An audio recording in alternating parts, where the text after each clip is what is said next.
Welcome back. Across central Georgia, the ag sector is recovering from severe drought. Now, farmers statewide are dealing with crop damage after finding fall armyworms on their property. Though they're small and live a short life, they migrate from Florida in large numbers and crowd towards premature crops, eating away at the most tender parts.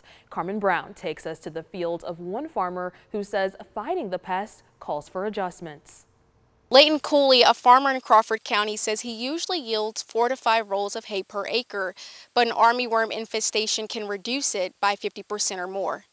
These worms, they literally consume the crop, and they always start with the best grass first. Fall armyworms. Don't be fooled by the name. They're actually caterpillars that come from moths. See right there? Every year they make their way up from Florida and hit Georgia farms hard during July and August, which is also harvest season for hay. So we can't prevent the worms from landing here, but we actually can, we have a preventative spray program that we use.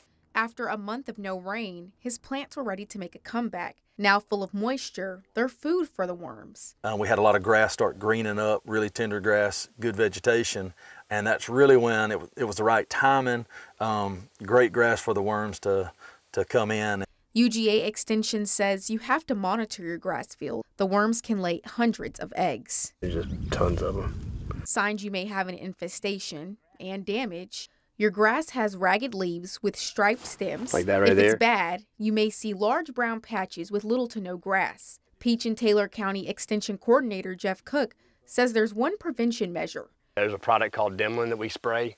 They have to feed on it for it to kill them. Cooley put together a worm-catching contraption to count them. We generally check every 3 to 4 days.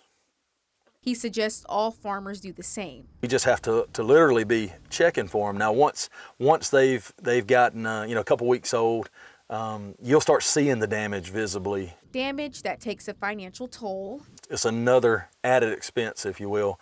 Not just the time of having to spray, but the expense of spraying, the tractor, the equipment, and then of course the chemical that we apply. In Crawford County, Carmen Brown, 13 WMAZ News. Now, Cook also tells us the caterpillars will flock to any field with Bermuda grass, including turf fields. So if you know your grass is vulnerable to armyworm damage, call your county UGA Extensions agent for inspection and treatment.